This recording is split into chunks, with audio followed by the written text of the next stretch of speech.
네, 반갑습니다. 먼저 이렇게 많이 바쁘신데도 불구하고 이렇게 저희 리치고 마스의 데모데이 이렇게 참가해 주신 여러분들께 진심으로 감사드리고요. 또 지난 수개월 동안 저희 리치고 마스의 완성을 위해서 정말 불철주야 노력하신 저희 리치고 우리 멤버들에게 진심으로 깊은 감사의 말씀을 드립니다. 다들 요즘 느끼고 계시겠지만 지금 부동산 시장이 너무나도 차갑게 지금 식고 있죠. 그리고 이미 벌써 20%, 30% 이상 단기간에 지금 떨어지고 있는 곳들도 굉장히 많이 나타나고 있고요. 근데 이제 이런 부분들을 제가 이제 지금까지 이제 빅데이터 부동산 관련한 투자 책을 제가 한 3권 정도 썼는데 첫 번째 책에서는 제가 이제 서울, 대전, 전남은 이제 무조건 올라갈 수밖에 없다. 이제 그런 얘기를 했었고, 제 두 번째 책에서 작년에 출간된 책에서는 21년 하반기와 22년 상반기 어느 즈음에 거대한 변곡점이 찾아올 것이라고 전망을 한 바가 있고요. 그리고 이제 올해 출간한 세 번째 책에서는 이제 빠르면 올해 가을, 늦어도 내년 초 중반서부터는 본격적인 대세 하락장이 시작이 될 거다라는 전망을 한 적이 있습니다. 그런데 어떤 여러 가지 이런 어떤 대외적인 이런 이슈들과 또 급격한 금리 인상으로 인해서 이런 것들이 제가 데이터가 예상한 것보다 훨씬 더 빠르게 현재 진행이 좀 되고 있고요. 사실 우리가 좋은 직장을 잡고 좋은 학교를 나오고 이런 것도 너무 중요하지만 개인의 입장에서는 내가 내 집을 언제 살 건지 그리고 어디에 살 건지 여기에 대한 의사결정이 너무나도 중요하잖아요. 그리고 이러한 의사결정을 정말로 잘해보고 싶었어요. 그래서 2010년대 초중반에 정말 많은 부동산 강의를 들었고 많은 인사이트를 얻고 도움을 받았지만 가장 중요한 두 가지 이슈, 언제 살 거냐, 쌀 때 사야 되는데 언제가 싼지는 아무도 모르는 거죠. 그리고 어디를 살 건지, 그래서 지역 선정과 타이밍이 매우 중요한데, 그래서 이것들을 사람에게서는 찾기가 힘들었습니다. 그래서 이 부동산과 관련된 빅데이터를 2016년 1월 달부터 제가 연구를 해오기 시작을 했고요. 그리고 19년에 이제 창업을 하게 됐고, 지금은 이제 회사가 어느덧 이렇게 많이 커서 이렇게 많은 분들에게 어떤 데이터가 제시하는 부동산의 미래라는 주제로 말씀 좀 드리게 됐고요. 부동산에 대한 의사결정은 개인도 하고 그리고 기업도 하고 정부도 합니다. 개인들에게 있어서는 내 집을 언제 살 건지, 내가 부동산 투자를 어떻게 할 건지 이게 너무나도 중요한 이슈죠. 그리고 기업들에게 있어서는 사업성 타당 검토, 그래서 내가 아파트를 짓는다라면 어디에다가 짓는 게 좋을지, 어디에 기회가 있고 어디에 위기가 있는지, 그리고 적정 분양가 산정을 어떻게 할지, 그리고 어떻게 하면 미분양에 대한 리스크를 최소화할 수 있을지, 이런 굉장히 중요한 이슈들을 이제는 막연한 감이 아니라 이제는 데이터에 근거해서 할 수 있는 시대가 왔고요. 그리고 제일 어떻게 보면 중요한 또 의사결정 주체가 저는 정부라고 생각을 합니다. 정부에게 있어서 국민들의 주거 안정은 굉장히 중요한 이슈예요. 하지만 어떻게 보면 데이터에 근거해서 하는 게 아니라 어떤 이념과 또 이런 것들에 의해서 많이 이루어지고 있는데, 하지만 앞으로의 세상, 우리가 앞으로 살아갈 세상에서는 개인들도 그렇고 기업도 그렇고 정부도 그렇고 이제는 데이터에 근거해서 매우 과학적이고 합리적인 부동산에 대한 그런 의사결정을 하는 시기가 저는 다가오고 있다고 생각을 하고 있고요. 이런 것들이 결국에는 대한민국 부동산 시장의 안정화에 많은 도움이 될 것이라고 생각을 합니다. 근데 이제 이런 중요한 의사결정을 뉴스나 부동산 전문가나 공인중개사나 어떤 이런 감이 아니라 이제는 데이터에 근거해서 아주 쉽고 빠르고 정확하게 할 수 있는 그런 시대가 오게 된 거죠. 자, 그래서 사실 오늘 제가 한 20분 정도 되는 시간을 어떤 말씀을 드려야 될까 많은 고민들을 했는데, 아무래도 이제 오늘의 자리는 개인들보다는 이 부동산 관련한 기업의 관계자분들이 오시는 자리이고, 그렇기 때문에 조금 더 중장기적인 트렌드를 말씀드리는 게 좋겠다라는 생각을 했고요. 자, 그래서 앞으로 다가올 대한민국 부동산 시장에 다가올 메가 트렌드에 대해서 제가 말씀을 좀 드리도록 하겠습니다. 첫 번째는 이제 바로 인구 고령화입니다. 그래서 대한민국의 이 인구 추계 데이터를 보면 대한민국은 급속도로 전 세계에서 유례를 찾아볼 수 없을 정도로 아주 빠르게 고령화돼 가고 있고요. 그리고 이제 막 2010년대 초부터도 말이 많았지만 인구 감소가 이제 막 벌어지기 시작을 했습니다. 그리고 코로나로 인해서 이런 것들이 훨씬 더 가속화되고 있어요. 그래서 5년 전에 통계청에서 예상했던 것보다 훨씬 더 빠르게 지금 인구가 감소가 되고 있는 이런 모습들이고요. 그리고 앞으로는 1인 가구가 굉장히 많이 증가를 할 겁니다. 그리고 아파트가 굉장히 고령화돼 가고 있는 아파트들이 매우 많이 나오고 있어요. 그리고 세금이, 그러니까 인구가 고령화되고 감소가 되기 때문에 결국에 이런 것들은 세금에 대한 증가로 이어질 수밖에 없고, 결국에는 세후 소득이 감소할 수밖에 없고, 그래서 자산의 양극화 시장은 훨씬 더 심하게 나타날 겁니다. 그리고 또한 기술이 이제는 세상을 집어삼키고 있죠. 아마 많이들 느끼고 계실 겁니다. 3D 프린팅, 모듈화, 자율주행, AI 이런 것들이 부동산 시장에도 굉장히 많은 영향을 미치는 이런 흐름들이 2020년대, 2030년대 들어서는 훨씬 더 이런 것들이 많은 영향을 미치게 될 거고요.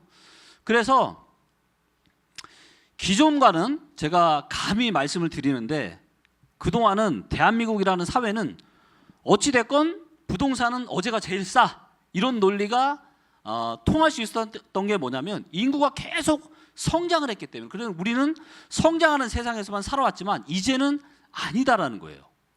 이제는 이 내리막길이 시작이 되었습니다. 그렇기 때문에 기존과는 완전 게임의 룰이 다른 부동산 시대가 펼쳐질 거고, 이런 것들에서 위기와 기회가 있을 겁니다. 그래서 큰 메가 트렌드를 잘 이해하시고 거기에 맞춰서 어떤 사업을 하시는 이런 분들은 상당한 기회를 잡으실 수 있을 거고요. 그렇지 못한 상당수의 또 부동산 관련한 기업들은 어쩌면 계속해서 침체의 길을 걷게 될지도 모릅니다. 자, 먼저 이제 첫 번째 메가 트렌드는 뭐냐면 바로 인구 고령화입니다. 자, 이제 데이터에서도 보시다시피 요 이제 밝은 파란색이 0에서부터 15세 미만 사이인데, 이제 보시는 것처럼 지금 이제 2020 여기 조금 넘었잖아요. 근데 보시는 것처럼 15세 미만의 인구가 급속도로 지금 줄어들고 있고요. 그 다음에 이 보통 우리가 생산 가능 인구라고 하죠. 그래서 15세부터 64세까지. 근데 정점이 언제냐면 바로 2020년이 정점이었죠. 72.1%. 그런데 보시는 것처럼 이제는 생산 가능 인구가 지속적으로 줄어듭니다. 즉 집을 사려고 하는 수요가 이제는 줄어든다라는 거예요. 자, 그리고 어디가 그럼 늘어나냐? 이제 보시는 것처럼 고령 인구, 즉 65세 이상의 노령 인구가 이제는 급속도로 늘어나는 이런 세상이 우리를 기다리고 있다. 그리고 이제 보시는 것처럼 2020년에 이제 요게 75세에서 84세인데 2040년이 되면은 75세에서 85세 인구가 기하급수적으로 늘어납니다. 그리고 앞으로 2040년에 저 나이대 분들은 지금하고는 많이 다를 거예요. 제가 대학교 다닐 때는 환갑잔치가 있었습니다. 진짜로. 제가 대학교 1학년 때가 2학년 때 환갑잔치를 갔던 기억이 있어요. 그런데 지금은 7순도 안 하고 8순 정도는 돼야 우리가 잔치를 하잖아요. 그만큼 이제는 나이를 먹었지만 그럼에도 불구하고 이제 젊은 시니어들, 영 시니어 이런 시대가 오게 된 거죠. 그렇다면 어디에서 우리는 기회를 찾아야 되느냐? 바로 이런 분들.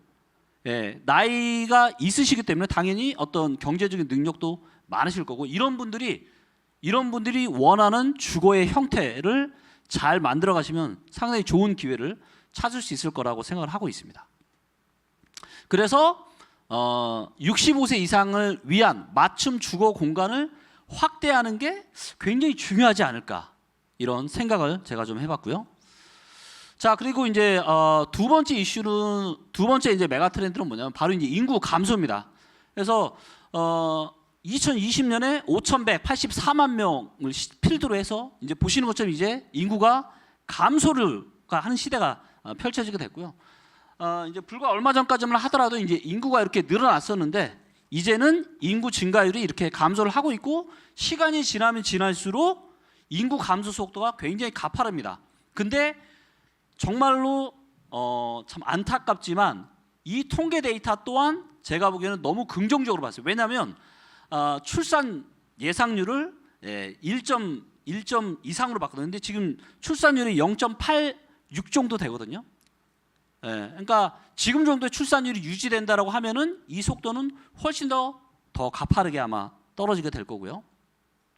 자, 그래서 대한민국 수립 후에 인구의 첫 감소가 이제 나타났고 이게 뭐냐면 불과 5년 전의 예상을 그때도 추계 이 데이터를 이제 뽑아냈는데 예상보다 빠른 추세가 지금 진행이 되고 있습니다. 그래서 이제 보시는 것처럼 이제 보시면 이게 이제 인구 추계치가 이제 고위값, 중위값, 저위값이 있는데 대부분 이제 중위값을 가지고 이야기하는데 이 중위값이 예상 출산율이 1.21이에요. 근데 이런 세상이 과연 올까? 갈수록 아이를 안 낳잖아요. 갈수록 아이를 낳지 않기 때문에 지금의 이 통계청에서 낸 이 수치도 너무 긍정적으로 봅니다. 그렇기 때문에 부동산 관련한 이 기업에 계시는 분들은 좀 더 현실한 그런 수치, 그래서 통계청에서 바라보는 이 인구 구조보다 훨씬 더 안 좋아지는 그런 세상이 올 수 있겠다, 이렇게 생각을 좀 하시면 좋을 것 같고요. 그래서 이제는 출산하는 이 출생아보다 새로 태어나는 아이보다 이미 이 돌아가시는 분들이 더 많아지는 세상이 시작이 되었습니다. 그래서 이제 보시는 것처럼 이 인구 감소의 트렌드가 이렇게 쭉 진행이 되고 있는데요. 요게 이제 고위값, 중위값, 요게 저위값인데 저위값도 이거보다 그러니까 더 높다라는 거죠. 그래서 아마도 더 안 좋은 이런 수치까지 우리는 예상을 해야 되지 않을까 싶습니다. 그래서 아이를 억지로 뭐 늘릴 수는 없잖아요. 어찌됐건 사람이 태어나고 해야 집도 더 많이 수요도 늘고 할 텐데, 그렇다면 이제는 부동산 관련한 기업들은 어디에서 기회를 찾아야 되냐? 글로벌 사업 비중을 확대를 해야 되지 않을까? 왜? 한국은 사람이 갈수록 줄어드니까. 그렇다면 결국에는 부동산에 대한 수요도 갈수록 줄어들 수밖에 없고, 그리고 중장기적인 앞으로 5년, 10년, 길게는 20년 이상의 큰 미래를 바라보고 사업을 하셔야 되는 기업들 입장에서는 글로벌 사업에 대한 비중을 확대를 지금부터 준비를 해나가시는 게 굉장히 중요할 거라고 생각을 합니다. 자, 그리고 이제 세 번째 트렌드는 뭐냐면 이제 바로 1, 2인 가구의 증가입니다. 그래서 여기 보시면 결혼을 안 하죠. 이제 보시는 것처럼 29세, 35세, 39세, 49세 보시는 것처럼 전부 다 이제 결혼을 안 하고 있고 이 추세가 굉장히 가팔라지고 있어요. 결혼을 점점 더 안 한다라는 거죠. 이제는 혼자 살아도 그렇게 불편하지 않은 또 세상이 온 것도 있고요. 그렇기 때문에 1인 가구, 2인 가구, 3인 가구, 4인 가구의 이런 비중들을 보시면 앞으로는 어떤 비중이 늘어나냐면 1인 가구와 2인 가구가 급속도로 증가를 하고 있는 걸 아실 수 있을 거고, 결국에는 수요는 어디로 몰릴 수밖에 없다? 1, 2인 가구가 필요로 하는 이런 주거 형태가 수요가 갈수록 많아질 거다라는 거죠. 그렇기 때문에 소형이나 중소형에 집중을 좀 하시는 게 좋을 것 같고요. 자, 그 다음에 이제 또 그 다음 트렌드는 뭐냐면 바로 이제 아파트 고령화입니다. 이제 보시면 지금 이제 대전의 아파트 같은 경우는 지금 아파트 평균 나이가 이제 21.5년이고요. 전북이 21년, 광주가 20.6년, 서울이 20.4년, 그 다음에 인천도 20년 정도 됩니다. 그러니까 평균 아파트 나이가 20년이 넘는 지역들이 너무 많다라는 거죠. 특히나 뭐 최근까지 엄청나게 급등을 했던 이런 압구정동의 아파트들은 정말로 아파트 나이가 서울에서도 가장 높은 축에 속합니다. 그래서 앞으로의 다가올 큰 트렌드 중에 하나는 뭐냐면 이제 이 아파트 고령화. 그래서 각종 신도시에 대한 이런 재건축에 대한 이런 이야기들이 나오게 된 거고, 이런 부분들은 정부에서 정말로 정교하게 다양한 데이터들을 보면서 차근차근, 그리고 굉장히 데이터에 굉장히 정확하게 좀 진행을 좀 할 필요가 있다고 보고 있고요. 그래서 아파트가 늙어가는 아파트가 계속 많아질 거기 때문에, 근데 오래된 아파트에 살고 싶은 사람들은 별로 없잖아요. 그렇기 때문에 구축에서 신축으로 갈아타기에 대한 이런 수요는 꾸준히 있을 수밖에 없다라고 보여지고 있습니다. 그리고 이제 세후 소득의 감소가 다음 트렌드입니다. 이제 보시는 것처럼 이제 생산 연령 인구, 즉 세금을 내고 또 나중에 집을 사야 되는 그런 수요자들을 보시는 것처럼 이제 본격적 인구 감소와 더불어서 본격적으로 지금 시작이 되고 있는 거죠. 그리고 그렇기 때문에 노년 부양비는 갈수록 커질 수밖에 없고 누군가는 세금을 내야 되는 거죠. 그렇기 때문에 이제 보시는 것처럼 이 데이터가 뭐냐면 이제 그 세금으로 내는 그 비중입니다. 그래서 이제 보시는 것처럼 세금으로 내는 비중이 조금씩 커지고 그래서 내 실제 소득이 내 통장 그러니까 내가 월급이 100만 원이라면 실제로 내 통장에 꽂히는 돈의 비율이 갈수록 지금 줄어들고 있다는 거예요. 그리고 이제 생산 가능 인구가 본격적으로 꺾이기 때문에 이런 부분들은 훨씬 더 가속화될 거라고 보고 있고요. 자, 그래서 이제 보시는 것처럼 그럼 실제로 부양비가 얼마나 많이 늘어날 거냐? 자, 보시는 것처럼 지금 이제 노년 부양비가 이제 2020년 이후를 기점으로 보시는 것처럼 기하급수로 증가합니다. 이거는 누군가의 결국은 세금으로 메꿔질 수밖에 없는 부분들이고요. 그래서 세금 부담이 갈수록 커질 거고 세후소도 감소할 거고 그렇기 때문에 초양극화 시장이 벌어질 수밖에 없다. 이미 뭐 어떤 주거 시장에 대한 양극화 시장이 벌어지고 있잖아요. 근데 이런 것들이 갈수록 더 초양극화될 그럴 가능성이 아주 많다라고 지금 보여지고 있습니다. 그래서 뭐 지금 뭐 벌어진 20, 30대 양극화 뭐 상위와 하위의 이런 자산에 대한 이런 차이가 굉장히 많이 늘어나고 있고 은행들도 이제 초고액 자산가 왜냐하면 결국에는 돈이 있는 사람들한테서 돈을 벌어야 되잖아요. 그렇기 때문에 부동산 업계에서도 저는 마찬가지라고 생각합니다. 결국에는 기회는 돈이 있으신 분들이기 때문에. 자, 지금 이제 대한민국 부동산 시장은 이제 빙하기로 들어가고 있죠. 불과 한 1년 전만 해도 이제 보시는 것처럼 이거는 매매 수급과 전세 수급을 보여주고 있는 데이터인데요. 이 십자선을 중심으로 오른쪽에 있으면 매수세가 매도세보다 많은 거, 즉 사고 싶은 사람이 많은 거죠. 그리고 왼쪽에 있으면은 왼쪽에 있을수록 사고 싶은 사람은 없고 팔고 싶은 사람만 많은 겁니다. 자, 그러면 이때 한 1년 전에는 세종, 대구, 전남 이 지역들이 이미 안 좋았죠. 팔고 싶은 사람밖에 없으니까. 근데 상당수의 지역들은 100보다 전부 다 오른쪽에 있습니다. 즉 여전히 이때만 해도 부동산 시장이 상당히 뜨거웠었죠. 그리고 대부분의 지역들이 다 위에 있습니다. 즉 전세 수급이 좋다는 얘기인데 전세 수급이 좋다는 얘기는 뭐냐면 전세가 공급보다 수요가 많은 거예요. 전세가 수요가 더 많으니까 전세 가격이 떨어져요? 안 떨어지죠. 그리고 전세 가격이 떨어지지 않으면 매매 가격도 좋을 가능성이 아주 많죠.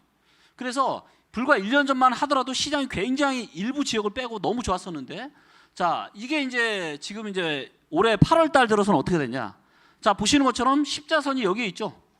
여기에 있는데 상당수 일단 100보다 높은 지역은 단 하나도 없습니다. 즉 지금 대한민국 부동산 시장에서 전 지역이 매도세가 매수세보다 훨씬 더 강하다라는 거고 거의 왼쪽에 다 붙어 있죠. 즉 살 사람은 거의 없고 지금 팔고 싶은 사람밖에 없는 겁니다. 다 팔려고 내놓는 거예요. 그러다 보니까 가격이 막 몇 억씩 뚝뚝 떨어지는 거죠. 매물은 계속 쌓이고. 그리고 이거보다 훨씬 더 심각한 문제가 뭐냐면 밑으로 내려오고 있어요. 지금 밑으로 내려온다는 얘기는 전세가 이제 수요보다 공급이 많아지고 있다는 겁니다. 그렇기 때문에 전세 가격도 떨어지는 거죠. 그래서 제가 작년부터 제가 계속 말씀드렸던 게 작년에 이제 올해 부동산 시장을 많은 분들이 전망하면서 뭐라 그랬냐? 올해 8월 달에 또 전세 대란 올 거라고 했죠. 왜? 서울 입주 물량 작으니까. 하지만 저는 데이터에 근거해서 그럴 수가 없다. 전세 대란 없다라는 얘기를 제가 눈에 했었고 보시는 것처럼 서울도 이제 거의 100 정도까지 떨어졌고요. 서울이 입주 물량이 그렇게 없지만 지금 전세는 늘어나고 있고 전세 매물은 늘어나고 있고 전세에 대한 수요는 거의 없어요. 별로 없습니다. 그래서 이제 부동산 시장이 빙하기로 지금 들어가고 있고 그러다 보니까 이제 이런저런 지역들에 지금 이제 미분양이 굉장히 많이 늘어나고 있고 이런 것들이 뭐 시행사, 건설사, 뭐 부도로 이어질까 이런 기사들도 지금 나오고 있는 거죠. 자, 그렇다면 지금 이제 부동산 시장이 이렇게 안 좋아지고 있는데 제가 작년 1월에 이제 출간한 두 번째 책에서 작년 하반기부터 올해 상반기 사이에 변곡점이 올 거라고 했고 제가 10월 9일에 그 변곡점이 드디어 왔다. 그래서 10년 만에 있을까 말까 한 절호의 매도 기회가 왔으니까 파실 분들은 빠르게 파셔라라고 제가 얘기를 했었고, 자 그런데 이런 부동산 시장에 대한 기회와 위험을 우리가 알 수 있으면 얼마나 좋겠습니까? 특히나 기업의 입장에서는 이런 어떤 사업을 진행하시는 프로젝트의 단위가 뭐 억대나 수십억 대 단위가 아니잖아요. 수천억, 수조짜리 이런 프로젝트인데, 그래서 이런 어떤 기회와 위험을 잘 아시는 게 매우 중요한데, 그래서 저희 리치고 팀에서는 부동산에 영향을 미치는 거의 모든 데이터를 AI 믹서기에 갈아 넣어서 하나의 인덱스를 뽑았습니다. 그게 뭐냐면 저희가 이제 얘기하는 이 투자 점수라는 겁니다. 그래서 이 투자 점수가 좋으면 투자하기에 괜찮은 지역이고, 안 좋으면 투자하기에는 위험이 있다라는 거죠. 그래서 근데 이제 이게 얼마나 정확하냐면 2008년 1월 달에 이때가 제일 안 좋았던 데가 어디냐면 경기도, 서울, 인천이었어요. 그 당시 제일 안 좋았고, 가장 좋았던 데가 이제 제주도, 부산, 전남, 대전, 광주. 그러니까 지방이 굉장히 좋았고 수도권 별로 안 좋았죠. 그리고 잘 아시겠지만 이후에 서브프라임 사태가 터졌고 수도권이 대세 하락을 하는 동안 지방 아파트 시장은 굉장히 좋았습니다. 아주 뜨겁게 달아올랐죠. 자, 그리고 2014년 6월 달 수도권 부동산 시장이 바닥을 찍었을 때 14년 한 6월 정도 됐는데, 그때가 이제 보시는 것처럼 리치고의 투자 점수가 어디가 가장 좋았냐? 서울과 경기도가 가장 좋았죠. 그래서 아마도 서울과 경기도에 저 때부터 사업에 대한 준비를 하시고 하셨다라면 상당한 이런 또 상승기에 또 사업을 진행하셨기 때문에 매우 아마 좋으셨을 거고요. 그리고 이제 2017년 11월 달 제가 제 첫 번째 책을 썼을 때 그 당시는 이제 대전과 경기도 그리고 서울, 인천 이런 지역들이 투자 점수가 매우 좋다라고 이야기를 했었고, 저 때만 해도, 그리고 저 때 이후에 대전 같은 경우도 완만한 상승을 하다가 엄청난 급등을 아마 했던 그런 기억이 있으실 겁니다. 자, 그리고 이제 2020년 1월에는 이제는 수도권은 많이 좀 줄어들고 이제 어디가 많이 올라왔냐? 충남, 충북, 경남, 경북 이런 강원도 이런 지방 지역들이 많이 순위가 올라왔죠. 그래서 제가 2020년 19년 말 2020년 초부터 이제는 어디에 기회가 있다? 지방에 기회가 있다. 그런 이야기를 많이 했었고 실제로 저도 투자를 좀 꽤 했었습니다. 그런데 이제 지금은 이제 투자 점수가 너무 안 좋죠. 좋은 곳이 단 한 군데도 없습니다. 자, 이런 이제 지금 이제 대한민국 부동산 시장에서 이제 가장 안 좋은 데가 지금 이제 대구랑 지금 인천이죠. 그래서 이런 것들에 대한 이런 이야기들을 제가 미리 이제 경고를 했었고요. 그냥 제가 한 게 아니라 전부 다 저희 리치고 팀에서 만든 다양한 데이터들, 투자 점수는 제가 그냥 여러 가지 중에 그냥 하나예요. 굉장히 많은 이런 데이터들을 가지고 제가 이런 의사결정을 제가 했기 때문에 미리 어떤 이런 위험을 제가 알 수 있었고 그래서 이런 것들을 제가 미리 경고를 많이 했었습니다. 그리고 이제 지금 이제 대구 같은 경우는 지금 이제 미분양이 굉장히 많이 늘어나고 있는데 아마 대구는 올해보다는 내년에 하락이 훨씬 더 심하고 미분양도 훨씬 더 아마 많이 쌓일 겁니다. 그리고 제가 이제 경고를 했던 시점이 이제 이때였죠. 2020년 초반부터 제가 대구는 너무너무 위험하다. 지금은 내 집 마련하기에는 너무 위험하다는 이런 이야기를 제가 했었고요. 그리고 이제 보시는 것처럼 지금은 이제 단지별 이제 경쟁률이 이제 거의 없죠. 아무도 이제 거들떠 보지도 않는 거죠. 그래서 이런 것들을 데이터로 미리 아실 수 있으면 너무 좋을 것 같고요. 제가 또 이런 너무 또 이제 부정적인 얘기만 하면 좀 뭐하니까 내가 만약에 부동산 관련한 이런 뭐 사업을 한다라면 어디에서 기회를 찾을 수 있을까 고민을 좀 해봤고요. 만약에 이제 지금 서울에서 뭔가 기회를 찾아본다라면 강남과 서초의 대형 평형에서 저는 기회가 있을 것 같아요. 자, 왜 제가 이러한 의사결정을 데이터에 근거해서 하게 됐냐면, 자 일단 강남과 서초의 평형대별 아파트 나이입니다. 아파트 나이고 평형대별 비중이에요. 자, 그런데 보니까 어디가 가장 나이가 많이 먹었죠? 대형 아파트. 135제곱미터 이상짜리의 대형이 가장 늙었어요. 근데 강남 서초에는 누가 많이 살죠? 부자들이 많이 살죠. 부자들이 또 선호하는 지역이죠. 자, 그런데 지금 이제 요 데이터는 이제 평형대별 입주 물량 데이터인데, 자 이제 보시는 것처럼 뭐 중대형이나 그다음에 중형이나 중소형이나 소형이나 이렇게 꾸준하게 그래도 공급이 됐는데, 대형 같은 경우를 보시면 2010년 이후로는 거의 공급된 게 없어요. 2010년 이후로는 강남 서초에 135제곱미터 이상짜리 공급된 게 거의 없단 말이에요. 그리고 대형 평형은 누가 선호하는 아파트죠? 돈 있는 사람, 부자, 그리고 자산이 양극화된 데라고 제가 말씀드렸잖아요. 자, 근데 보시면 새 아파트가 앞으로도 이 초록색은 이제 앞으로 들어서의 새 아파트인데, 새 아파트가 거의 없어요. 그러면 이 아파트가 언제 많이 들어섰냐? 2000년대 초중반. 그러면 지금 강남 서초에 지금 대다수의 지금 대형 아파트들은 지금 몇 년 됐다? 지금 거의 한 20년 된 겁니다. 20년. 그러면 여기에 사시는 이런 거에 대한 얼마나 선호가, 새 아파트 좀 있었으면 좋겠다. 강남 서초의 대형. 그래서 이런 의사결정을 데이터에 근거해서 이제는 하실 수 있는 이런 세상이 오게 된 거죠. 그래서 앞으로 좀 강남 서초의 대형에 좀 집중을 좀 하시면 아마도 뭐 경기가 어려워도 있으신 분들은 또 당연히 수요가 있을 거잖아요. 네. 자, 그래서 이제는 데이터가 절대로 정답이라고는 생각하지 않습니다. 데이터가 정답은 아니에요. 하지만 여러분들께서 잠시만요. 여러분들께서 가지고 계신 이 경험, 그리고 거기에 이 데이터와 인공지능을 결합을 할 수 있다라면 여러분들이 이 부동산과 관련된 의사결정을 그 누구보다 잘하실 수 있을 거라고 생각하고 있고요. 그리고 데이터가 정말 의미 있는 건 뭐냐면, 좋은 선택을 잘하는 것도 중요해요. 하지만 이거보다 훨씬 더 중요한 건 뭐냐면, 잘못된 의사결정을 하지 않게 만드는 거. 예를 들면 인천이나 대구 같은 경우는 이미 꽤 오래전부터 그런 것들이 다 예견이 됐는데, 만약에 데이터로 여기는 위험하니까 여기다가는 내가 아파트 이런 부동산 관련한 사업을 하면 안 되겠구나 라고 그런 의사결정을 내렸다면 얼마나 좋으셨겠어요. 그렇기 때문에 데이터가 정말 의미 있는 건 내가 잘못된 의사결정을 하지 않게 만들어주는데 더 의미가 있다고 생각하고 있고요. 오늘 이제 조만간 선보이게 될 저희 리치고 마스가 등대처럼 여러분들의 든든한 그런 사업 파트너가 될 수 있도록 하겠습니다. 감사합니다.